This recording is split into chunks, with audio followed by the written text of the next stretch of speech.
더 이상 키울 수 없다. 네가 알아서 살아라. 눈 내리는 겨울밤, 9살 영수는 작은 보따리 하나만 들고 집 문 밖으로 내몰렸습니다. 삼촌, 제가 뭘 잘못했나요? 떨리는 목소리로 물어봤지만 돌아온 것은 차가운 침묵뿐이었어요. 그날 밤 골목길에서 홀로 떨며 울던 그 아이는 30여 년이 흘러 성공한 의사가 되어 있었습니다. 그런데 어느 날 병원 접수 창구에서 실랑이를 벌이는 한 노인을 보게 됩니다. 진료비를 못 가져왔다고요. 다음에 꼭 가져올게요. 영수가 다가가 그 노인의 얼굴을 본 순간 시간이 멈춘 듯 했어요. 바로 자신을 매몰차게 내쫓았던 바로 그 사람이었거든요. 과연 영수는 이 상황을 어떻게 받아들일까요? 그리고 두 사람에게는 어떤 운명이 기다리고 있을까요? 지금부터 바로 시작하겠습니다. 그 전에 구독과 좋아요 꼭 눌러주세요. 저희들에게 큰 힘이 됩니다.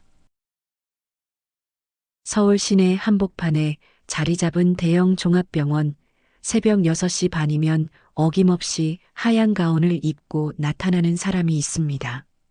바로 이 병원의 병원장 영수입니다. 43세 나이에 이룬 성공은 그야말로 화려했죠. 의학계에서 인정받는 실력은 물론이고 환자들을 대하는 따뜻한 마음씨로도 유명했습니다. 영수는 오늘도 회진을 위해 병동을 천천히 걸어갑니다. 복도를 지날 때마다 간호사들과 직원들이 정중하게 인사를 건네죠. 원장님, 안녕하십니까? 좋은 아침입니다. 영수는 한 사람 한 사람에게 미소로 화답합니다. 그 미소엔 진심이 담겨 있었어요. 첫 번째 병실. 80대 할머니가 침대에 누워 있습니다. 당뇨병으로 입원한 지 일주일째였죠. 할머니, 어떠세요? 오늘은 좀 나아지셨나요? 영수가 부드럽게 물어봅니다. 할머니는 주름진 손으로 영수의 손을 꼭 잡았어요. 원장님 덕분에 많이 좋아졌어요. 정말 고맙습니다. 영수는 할머니의 손을 다정하게 쓸어주며 천천히 좋아지실 거예요. 걱정하지 마세요라고 말했습니다. 두 번째 병실에선 중년 남성 환자가 기다리고 있었어요. 교통사고로 다리 수술을 받은 지 한 달이 넘었지만 회복이 더디어 좌절감에 빠져 있던 분이었죠. 선생님, 제가 정말 걸을 수 있을까요? 환자의 목소리엔 절망이 스며 있었습니다. 영수는 차트를 꼼꼼히 살펴본 뒤 환자의 어깨에 손을 올렸어요. 물론입니다. 조금 더 시간이 필요할 뿐이에요. 포기하지 마세요. 그 말에 환자의 표정이 밝아졌습니다. 세 번째 병실, 네 번째 병실. 영수는 각 병실마다 충분한 시간을 들여 환자들과 대화했습니다. 의학적인 설명만이 아니라 환자들의 마음까지 어루만져주는 모습이었어요. 간호사들은 그런 영수를 보며 속으로 감탄했죠. 역시 우리 원장님이야.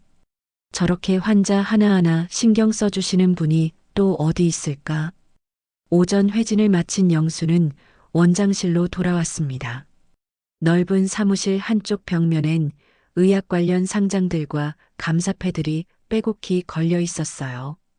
그 중에서도 유독 눈에 띄는 것은 사회공헌 우수 의료인상이었습니다. 경제적으로 어려운 환자들을 위해 꾸준히 무료 진료를 해온 공로를 인정받은 것이죠. 하지만 영수의 표정엔 뭔가 그늘진 부분이 있었습니다. 성공한 의사, 존경받는 병원장이지만 그 마음 깊숙한 곳엔 아무도 모르는 상처가 자리 잡고 있었거든요. 바로 어린 시절의 기억이었습니다. 영수가 6살이었을 때 부모님은 갑작스러운 교통사고로 세상을 떠났어요. 하루아침에 고아가 된 어린 영수는 외삼촌 집으로 맡겨졌습니다. 하지만 그곳에서의 삶은 결코 따뜻하지 않았죠. 외삼촌은 술을 좋아했고 집안 형편은 늘 어려웠어요. 어린 영수는 제대로 된 밥 한 끼 먹기도 힘들었습니다. 얹혀 사는 주제에 뭘 그리 많이 먹어. 외삼촌의 고함 소리가 귓속에서 맴돕니다. 추운 겨울날 9살 영수는 결국 집에서 쫓겨났어요. 더 이상 키울 수 없다. 내가 알아서 살아라. 그날 밤 눈이 내렸습니다. 어린 영수는 골목길에서 떨며 울었죠. 배고픔과 추위, 그리고 버려졌다는 절망감이 어린 마음을 짓눌렀습니다. 그 기억은 지금까지도 영수를 괴롭혔어요. 성공한 지금에도 가끔 그날의 추위가 느껴질 때가 있었습니다. 그래서인지 영수는 경제적으로 어려운 환자들을 볼 때마다 특별한 애틋함을 느꼈죠. 자신의 어린 시절 모습이 겹쳐 보이는 것 같았거든요. 영수는 창밖을 바라보며 깊은 한숨을 쉬었습니다. 분명 성공한 삶을 살고 있지만 마음 한구석엔 여전히 치유되지 않은 상처가 남아 있었어요. 그 상처는 시간이 흘러도 아물지 않는 듯 했습니다. 특히 비가 오거나 눈이 오는 날이면 그날의 기억이 더욱 생생하게 되살아났죠. 영수는 책상 위에 놓인 환자 차트들을 정리하며 생각했습니다. 나는 왜 의사가 되었을까? 어린 시절 거리에서 헤매던 밤, 한 의사가 영수를 발견하고 병원으로 데려갔었어요. 그때 그 의사의 따뜻한 손길을 느꼈던 것이 지금의 영수를 만든 것일지도 모르죠. 버려진 아이였지만 누군가의 도움으로 다시 일어설 수 있었고, 이제는 자신이 그런 사람이 되어 있었습니다. 오후에도 영수의 하루는 계속됩니다. 수술 스케줄을 확인하고 의료진 회의를 주재하고 병원 운영에 관한 여러 업무들을 처리해야 했어요. 하지만 영수에게 가장 중요한 것은 언제나 환자들이었습니다. 병원을 찾는 모든 사람들이 희망을 갖고 돌아갈 수 있도록 하는 것, 그것이 영수가 추구하는 가치였죠. 저녁이 되어서야 영수는 잠시 여유를 가질 수 있었습니다. 원장실 창문 너머로 보이는 서울의 야경을 바라보며 영수는 오늘도 무사히 하루를 마칠 수 있음에 감사했습니다. 하지만 여전히 마음 깊은 곳에서는 어린 시절의 상처가 조용히 꿈틀거리고 있었어요.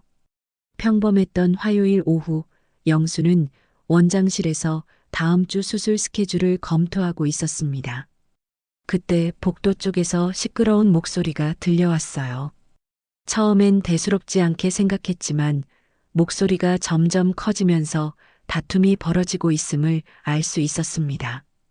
죄송하지만 진료비를 먼저 납부하셔야 진료가 가능합니다. 접수 직원의 정중하지만 단호한 목소리였어요. 이어서 거친 기침소리와 함께 노인의 목소리가 들렸습니다. 그러니까 말입니다. 오늘은 돈을 못 가져왔다고요. 다음에 꼭 가져올 테니까 오늘만 좀 봐주세요. 영수는 펜을 내려놓고 귀를 기울였습니다. 이런 상황은 병원에서 종종 일어나는 일이었지만 늘 마음이 무거웠어요. 특히 영수에게는 더욱 그랬죠. 어린 시절 자신도 그런 처지에 있었던 기억 때문이었습니다. 어르신, 정말 죄송하지만 병원 규정상 어쩔 수 없습니다. 응급 환자가 아니시라면. 직원의 목소리에는 미안함이 묻어 있었어요. 하지만 규정은 규정이었죠. 응급 환자가 아니긴 뭐가 아니에요. 기침이 한 달째 계속되고 있다고요. 노인의 목소리가 더욱 격해졌습니다. 그 순간 또다시 거친 기침 소리가 복도에 울려 퍼졌어요. 영수는 더 이상 가만히 있을 수 없었습니다. 자리에서 일어나 문을 열고 복도로 나갔어요. 접수 창구 앞에는 이른이 넘어 보이는 노인이 서 있었습니다. 낡은 잠바를 입고 등은 구부정하게 굽어 있었죠. 직원은 난처한 표정으로 노인을 바라보고 있었어요. 무슨 일인가요? 영수가 다가가며 물었습니다. 접수 직원은 영수를 보자 안도의 표정을 지었어요. 원장님, 이 어르신께서 진료비를 못 가져오셨다고 하시는데. 영수는 노인을 바라봤습니다. 노인은 고개를 숙이고 있었고 어깨는 기침 때문에 계속 떨리고 있었어요. 영수의 마음이 먹먹해졌습니다. 저 모습이 어린 시절 자신의 모습과 겹쳐 보였거든요. 어르신, 괜찮습니다. 일단 진료부터 받으세요. 영수가 따뜻하게 말했습니다. 진료비는 제가 처리하겠습니다. 직원이 놀란 표정으로 영수를 바라봤지만 영수는 이미 결정을 내린 후였어요. 노인은 고개를 들어 영수를 바라봤습니다. 그 순간 영수의 온몸이 얼어붙었어요. 시간이 멈춘 것 같았습니다. 노인의 얼굴을 보는 순간 영수의 심장이 쿵쾅거리기 시작했거든요. 그 얼굴은 영수가 평생 잊을 수 없는 얼굴이었습니다. 30여 년 전 어린 영수를 집에서 쫓아냈던 바로 그 사람. 외삼촌이었어요. 세월이 많이 흘렀지만 그 얼굴은 여전히 영수의 기억 속에 생생했습니다. 영수는 숨을 제대로 쉴 수가 없었어요. 머릿속이 하얘졌고 다리가 후들거렸습니다. 어린 시절의 기억들이 파도처럼 밀려왔어요. 추운 겨울밤 집에서 쫓겨나던 그날의 공포와 절망이 고스란히 되살아났습니다. 고맙습니다, 선생님. 외삼촌이 고개를 숙이며 말했습니다. 목소리는 많이 쇠약해져 있었어요. 예전의 위압적이고 거친 목소리가 아니라 나이든 노인의 힘없는 목소리였죠.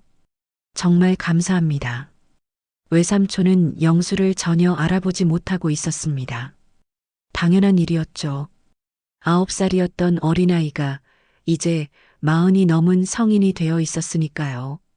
게다가 하얀 가운을 입은 의사의 모습이었으니 더더욱 알아볼 리 없었을 거예요. 진료실로 안내해 드리겠습니다. 영수는 억지로 평정심을 유지하며 말했습니다. 목소리가 떨리지 않도록 애써 노력했어요. 하지만 마음속은 혼란스러웠습니다. 외삼촌을 따라 걸어가는 영수의 머릿속엔 수많은 생각이 스쳐갔습니다. 정말 외삼촌이 맞나? 이렇게 초라해진 모습으로 다시 만나게 될 줄 몰랐는데 복잡한 감정들이 가슴속에서 뒤엉켰어요. 진료실에 도착한 외삼촌은 의자에 앉자마자 또다시 기침을 했습니다. 그 기침은 보통 기침이 아니었어요. 폐 깊숙한 곳에서 나오는 것 같은 걱정스러운 기침이었죠. 영수는 의사로서의 본능이 작동하는 것을 느꼈습니다. 언제부터 기침이 나셨나요? 영수가 물었습니다. 외삼촌은 손수건으로 입을 가리며 대답했어요. 1달 정도 됐나요? 처음엔 감기인 줄 알았는데 계속 낫지 않아서. 영수는 청진기를 들고 외삼촌에게 다가갔습니다. 가까이서 보니 외삼촌의 얼굴은 많이 야위어 있었어요. 예전에 건장했던 모습은 온데간데 없고 병에 지친 노인의 모습만 남아 있었습니다. 청진을 하면서 영수는 복잡한 마음을 감출 수 없었습니다. 의사로서는 환자를 돌봐야 한다는 책임감이 있었지만 개인적으로는 이 사람을 어떻게 대해야 할지 난감했어요. 어린 시절 자신을 버린 사람, 그런 사람이 이제 자신의 도움이 필요한 환자가 되어 나타난 것이었죠. 검사를 받아보셔야겠습니다. 영수가 말했습니다. 흉부 엑스레이와 혈액 검사를 해보겠습니다. 외삼촌은 고개를 끄덕이며 네, 선생님 하고 대답했어요. 그 순간 영수는 이상한 기분을 느꼈습니다. 예전에 자신을 무시하고 내쫓았던 그 사람이 이제 자신을 선생님이라고 부르고 있었으니까요. 세상의 아이러니였죠. 검사를 마친 외삼촌이 진료실을 나간 후 영수는 한참 동안 그 자리에 서 있었습니다. 마음이 복잡해서 도저히 다음 업무에 집중할 수가 없었어요.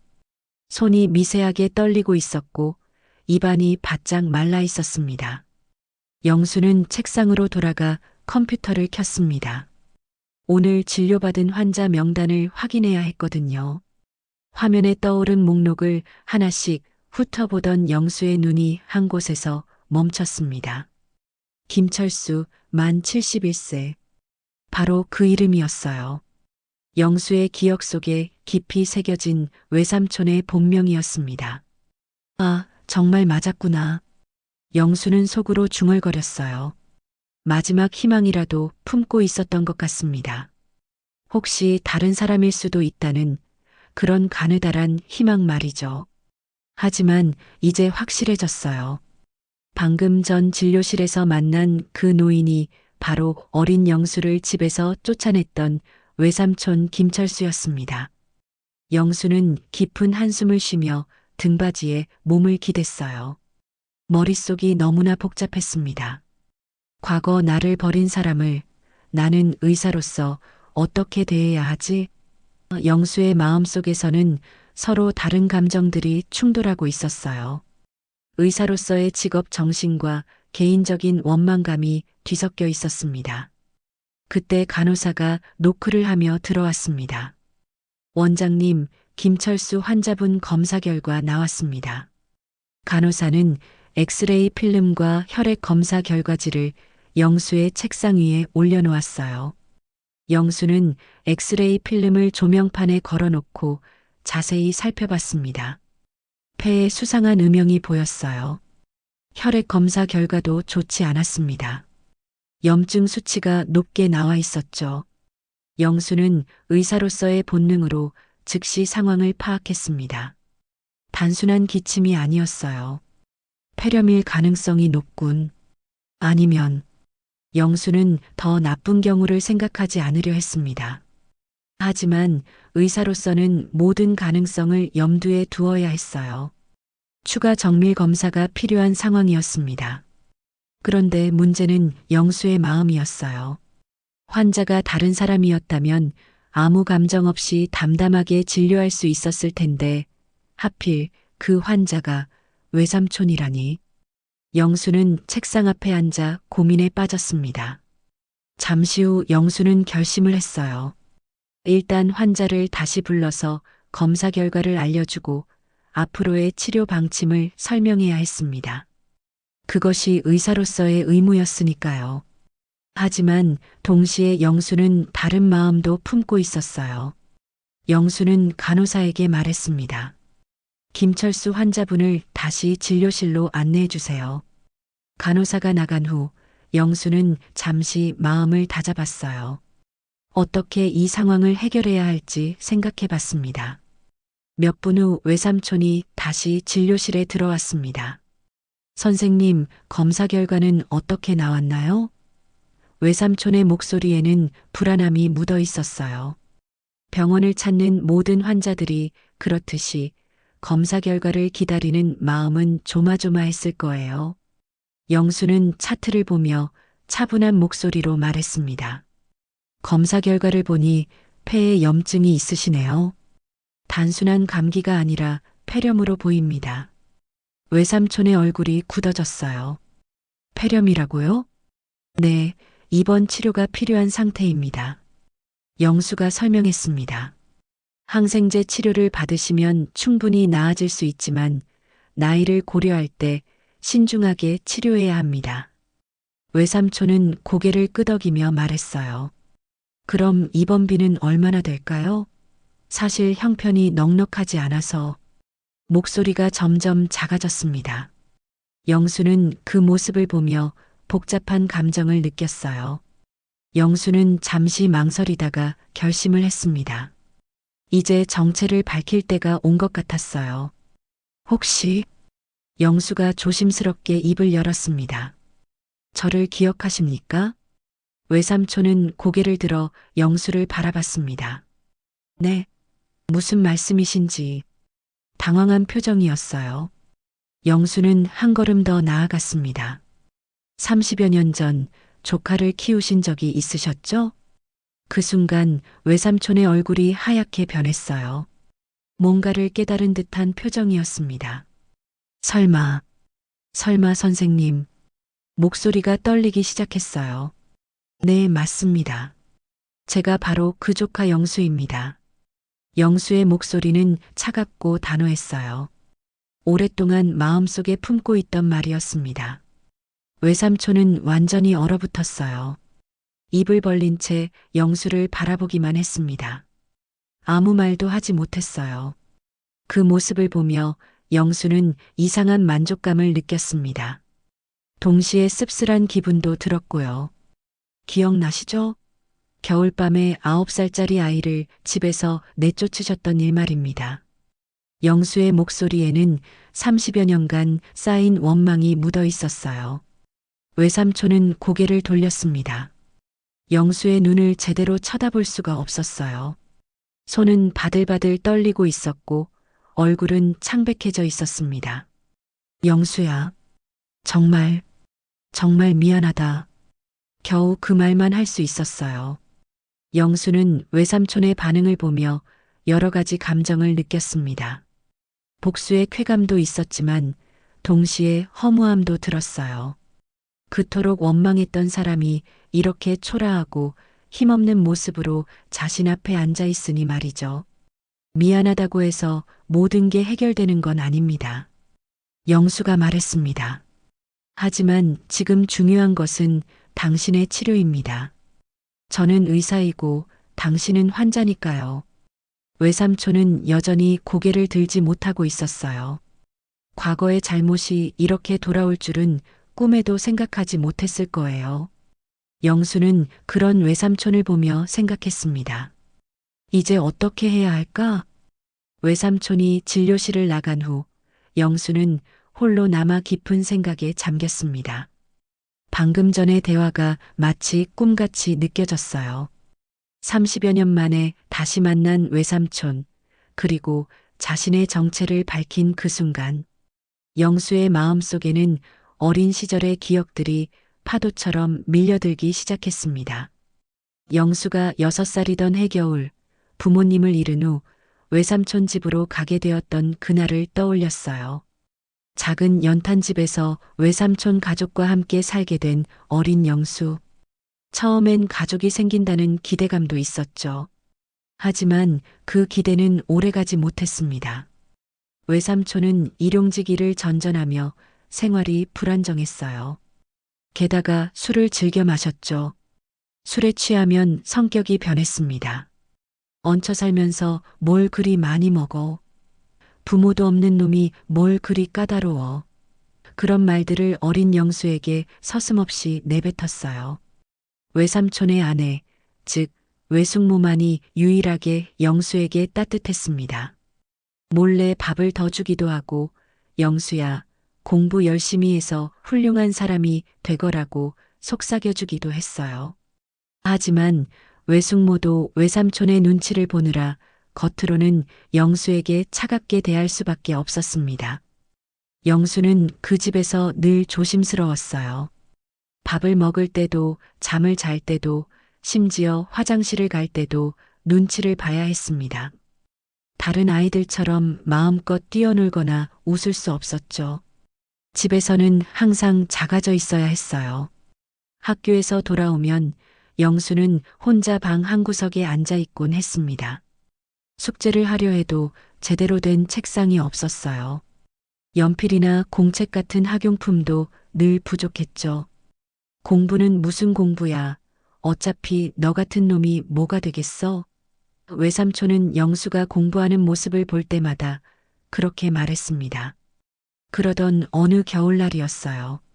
영수가 9살이 되던 해 12월, 날씨가 유난히 추웠던 날이었습니다. 외삼촌이 술에 취해서 집에 돌아왔어요. 그날따라 기분이 더욱 나빠 보였습니다. 일자리를 구하지 못해서 더욱 예민해져 있었죠.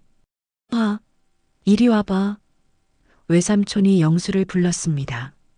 영수는 무서운 마음으로 외삼촌 앞으로 갔어요. 이 집에서 더 이상 키울 수 없다. 넌 이제 나가야 해. 갑작스러운 말이었습니다. 영수는 무슨 말인지 이해할 수 없었어요. 삼촌, 제가 뭘 잘못했나요?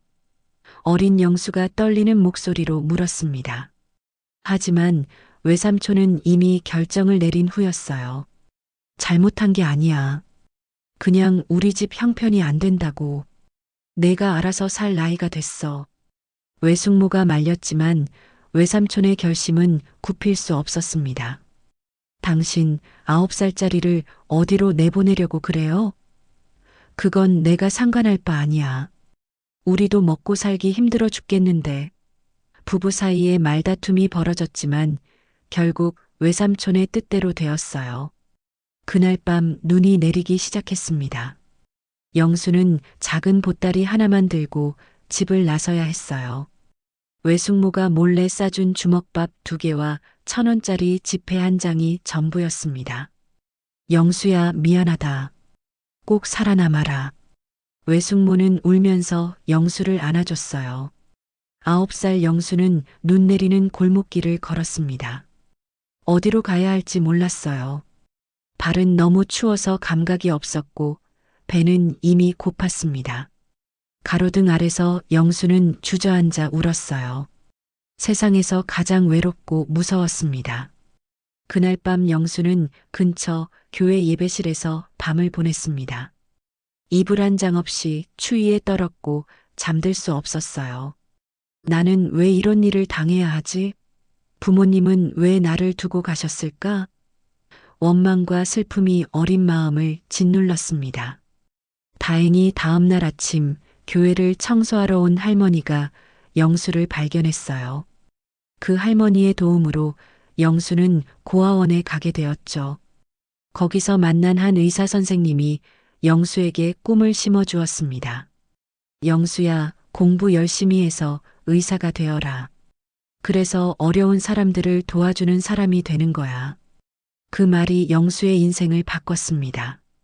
고아원에서도 나중에 장학금을 받아 의대에 진학할 때도 그 말을 잊지 않았어요. 버려진 아이에서 성공한 의사가 될 수 있었던 것은 바로 그 의지 때문이었습니다. 하지만 성공한 지금에도 그날의 기억은 여전히 생생했어요.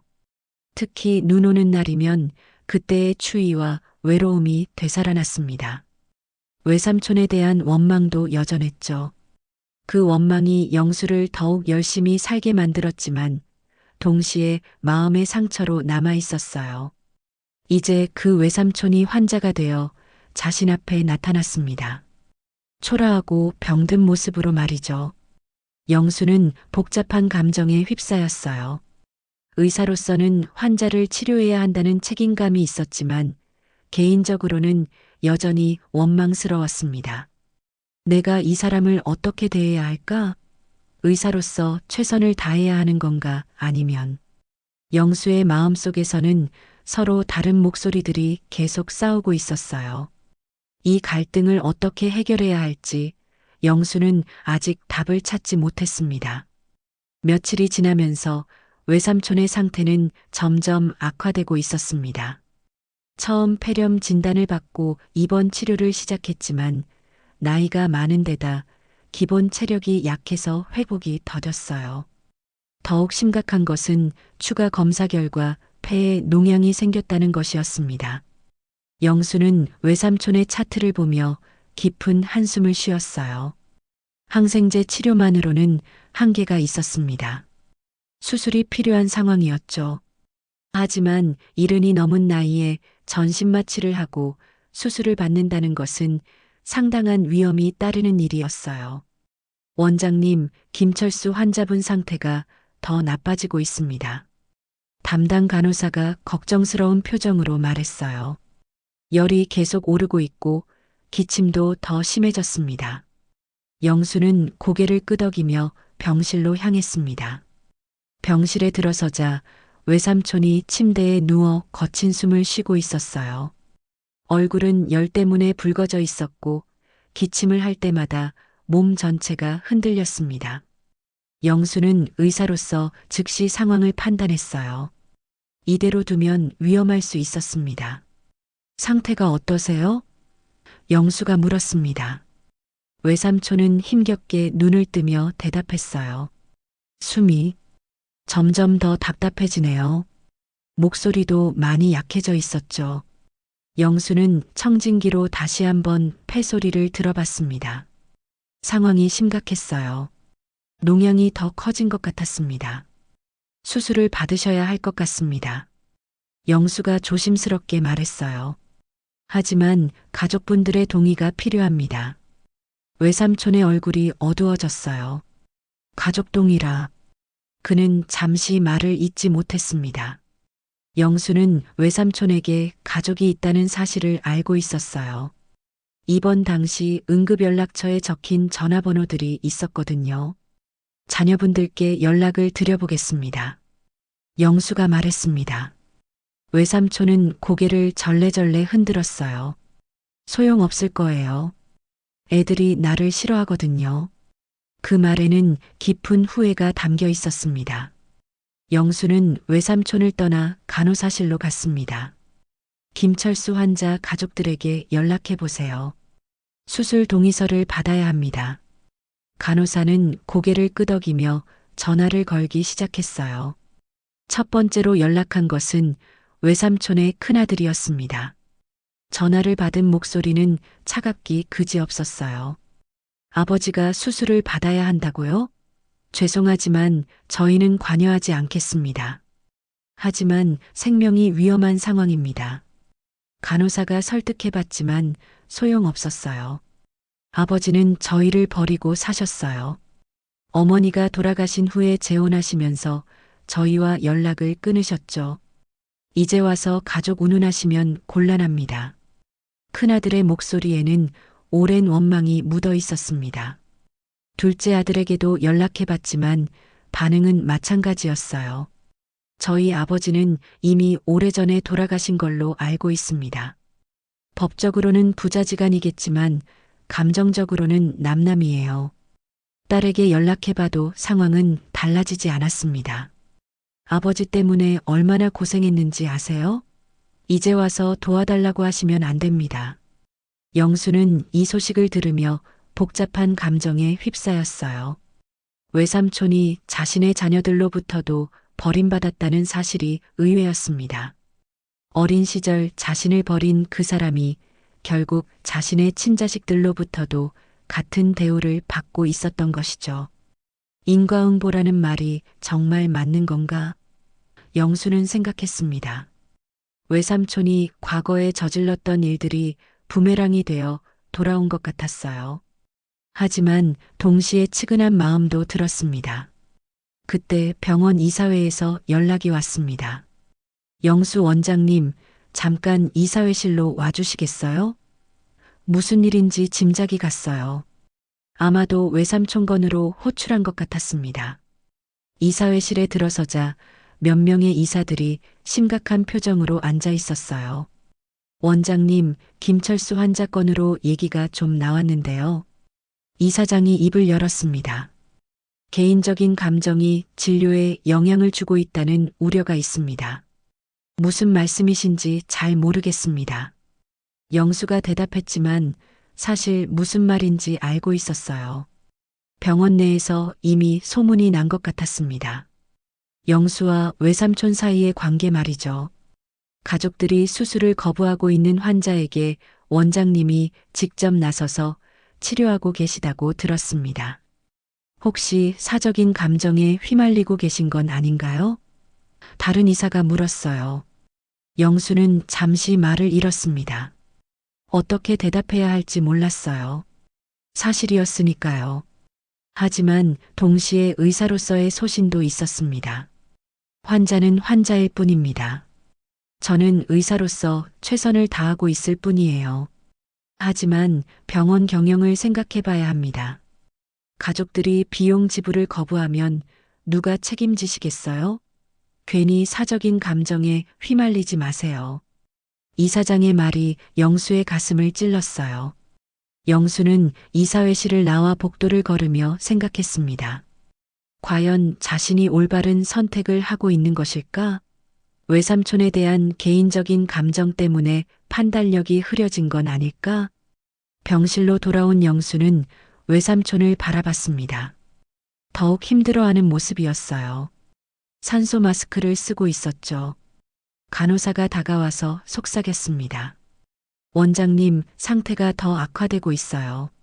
수술하지 않으면 정말 위험할 것 같습니다. 영수는 딜레마에 빠졌어요. 한편으로는 환자를 살려야 한다는 의사로서의 사명감이 있었고, 다른 한편으로는 과거의 원망과 현실적인 문제들이 발목을 잡고 있었습니다. 나도 이 사람을 버려야 하나 아니면 내가 끝까지 책임을 져야 하나. 그 순간 영수의 마음속 깊은 곳에서 어린 시절의 상처가 다시 고개를 들었어요. 그날 밤 눈 내리는 골목길에서 느꼈던 절망감, 버려졌다는 상실감이 되살아났습니다.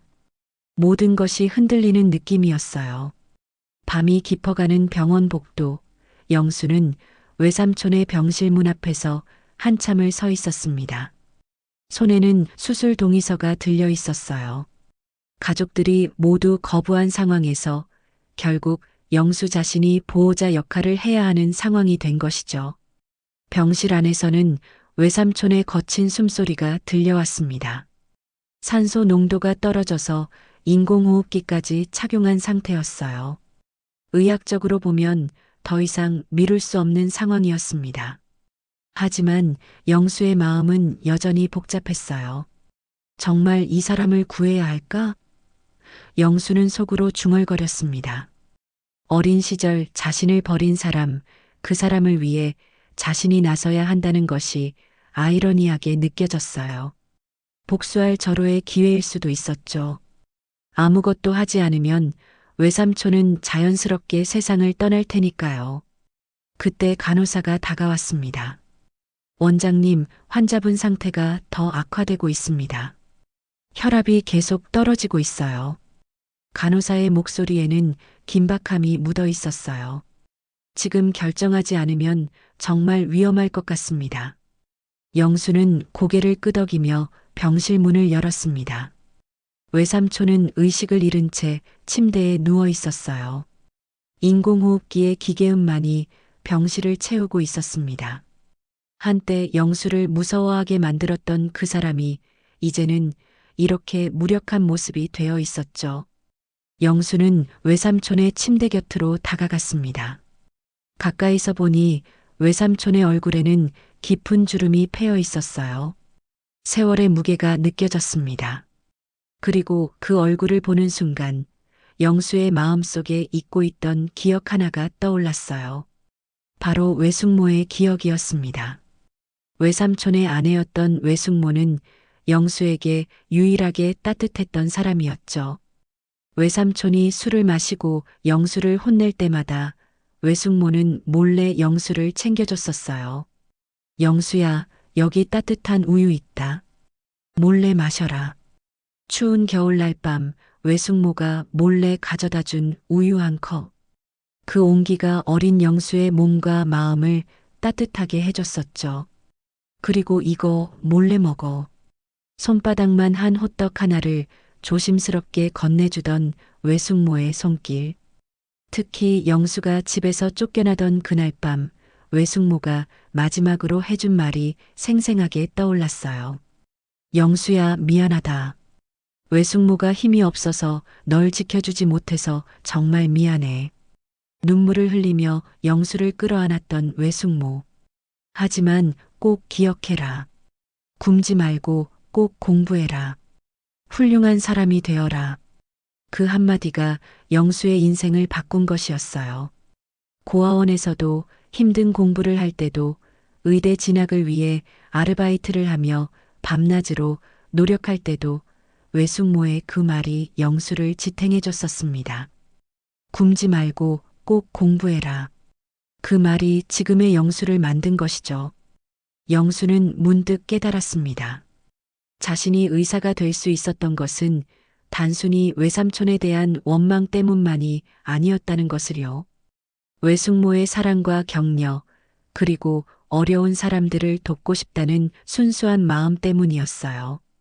외숙모라면 지금 이 상황에서 뭐라고 하실까? 영수는 생각해 봤습니다. 분명 외숙모는 말했을 거예요.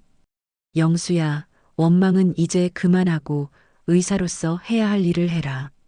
그게 진짜 훌륭한 사람이 되는 길이야. 영수의 마음속에서 무언가가 변화하기 시작했어요. 지금까지 가슴속 깊이 품고 있던 원망과 분노가 조금씩 누그러지는 느낌이었습니다. 대신 의사로서의 사명감이 다시 살아나기 시작했죠.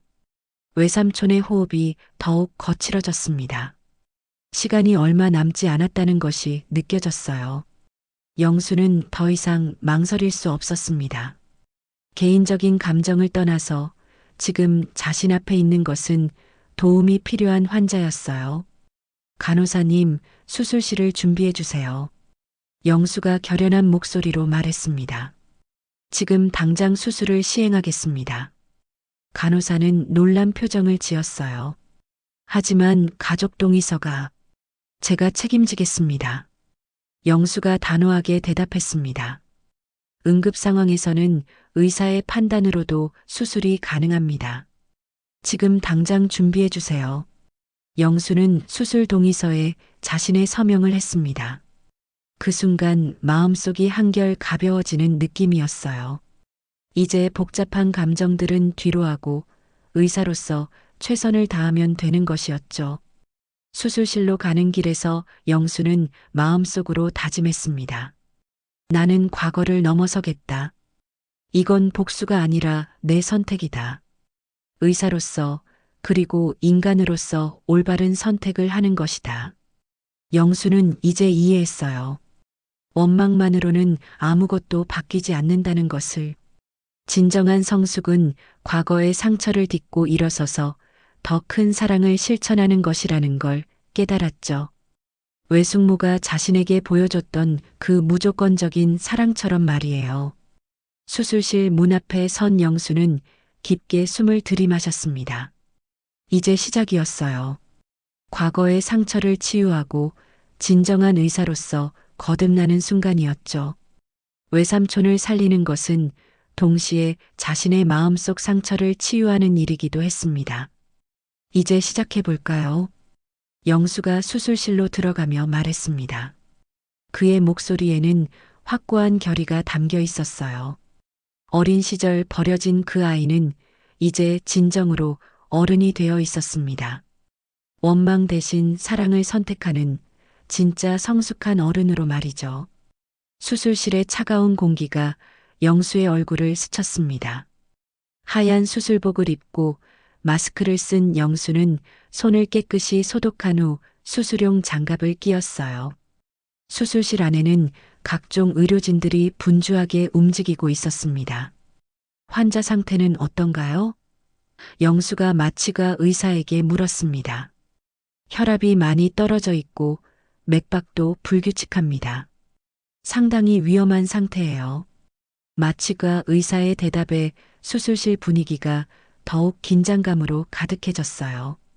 영수는 외삼촌이 누워있는 수술대를 바라봤습니다. 인공호흡기에 의존한 채 의식을 잃고 있는 모습이었죠. 한때는 그토록 무서워했던 사람이 이제는 자신의 손에 생명을 맡기고 있는 것이었어요. 수술을 시작하겠습니다. 영수가 차분하게 말했습니다. 간호사가 메스를 건네줬어요. 영수의 손이 미세하게 떨렸습니다. 하지만 곧 마음을 다잡았죠. 지금은 개인적인 감정을 떨쳐내고 의사로서 최선을 다해야 할 때였어요. 첫 번째 절개가 시작되었습니다. 영수의 손놀림은 정확하고 신중했어요. 수많은 수술 경험이 있었지만 오늘만큼 떨리는 수술은 없었습니다. 단순히 기술적인 어려움 때문이 아니라 환자가 바로 자신의 인생과 깊이 연관된 사람이었기 때문이죠.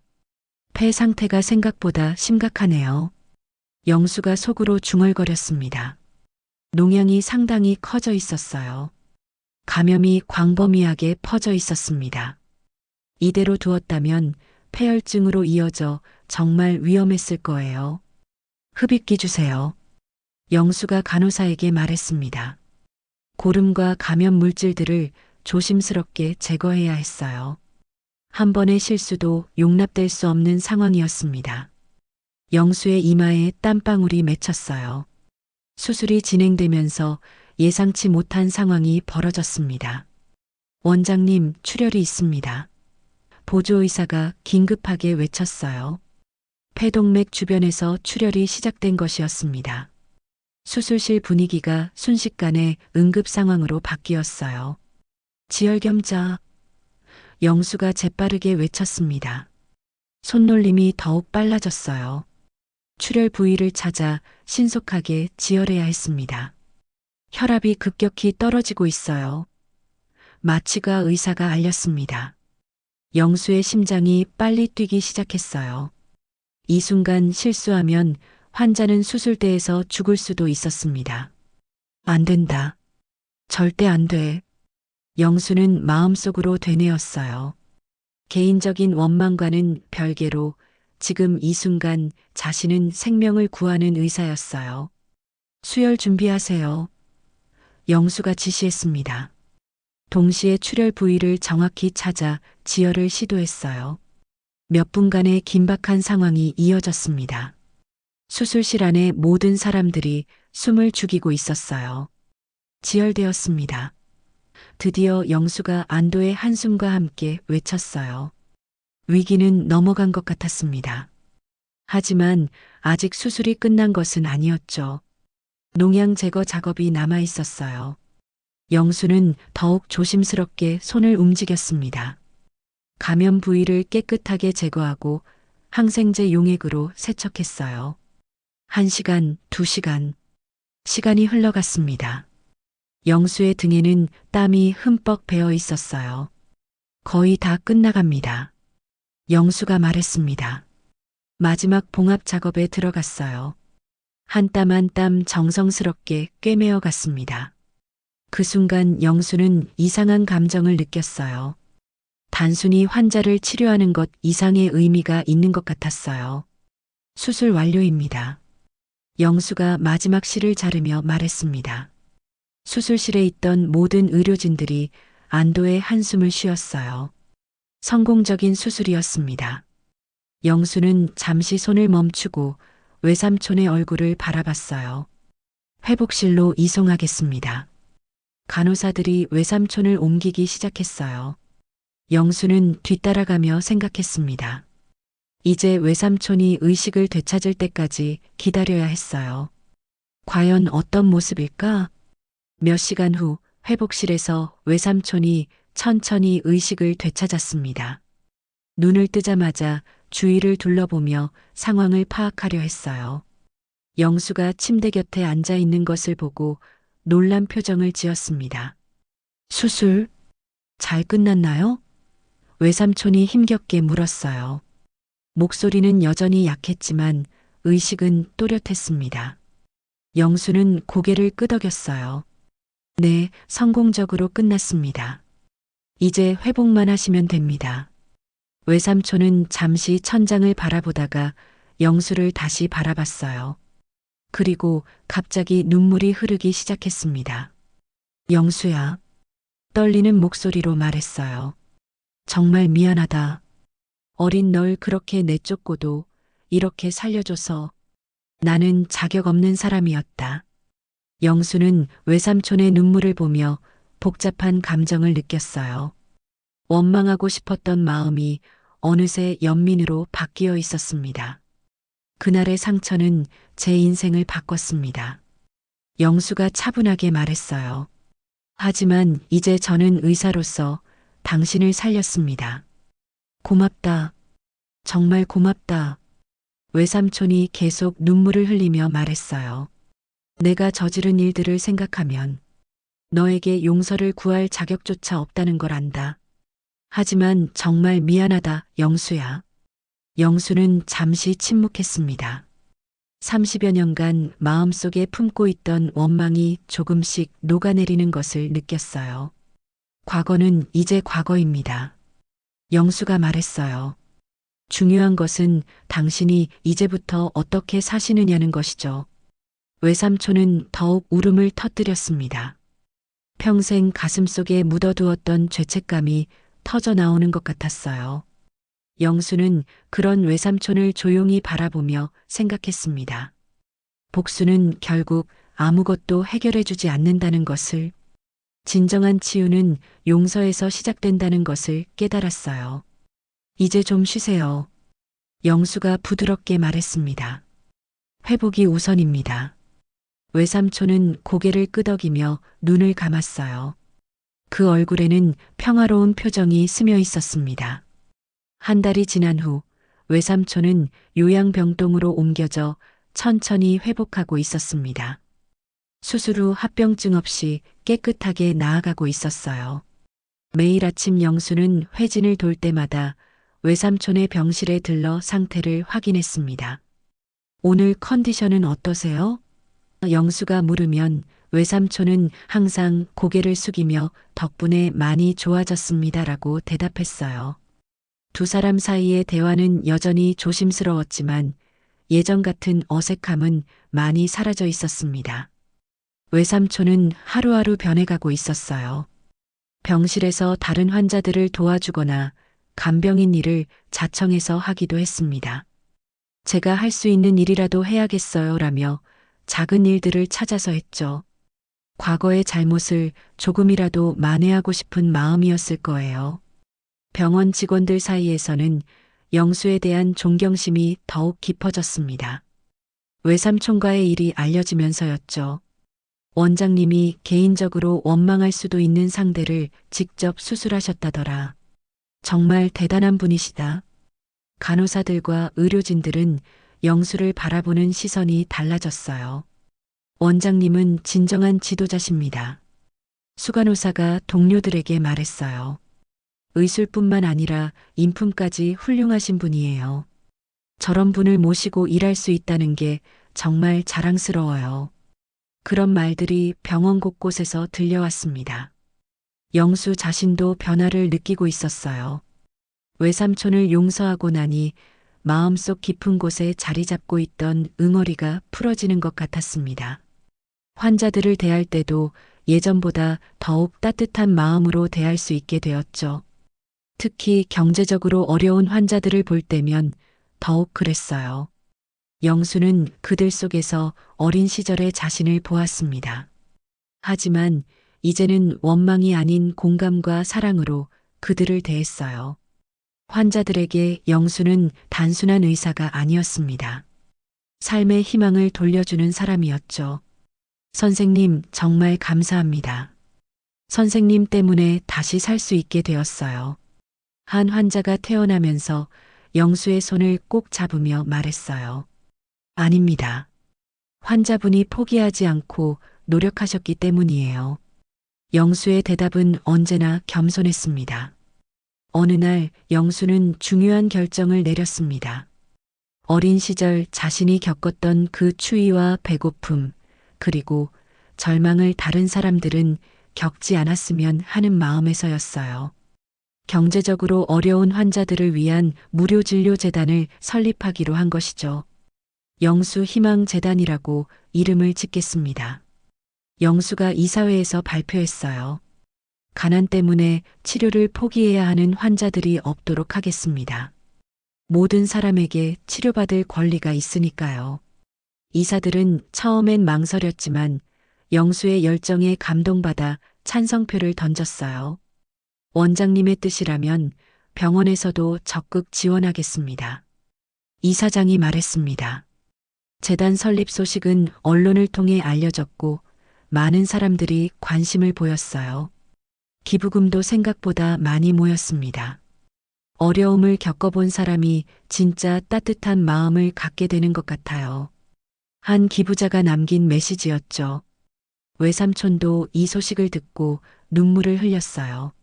내가 버린 그 아이가 이렇게 훌륭한 일을 하다니.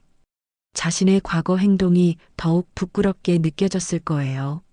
하지만 동시에 영수를 자랑스러워하는 마음도 컸을 겁니다. 영수야.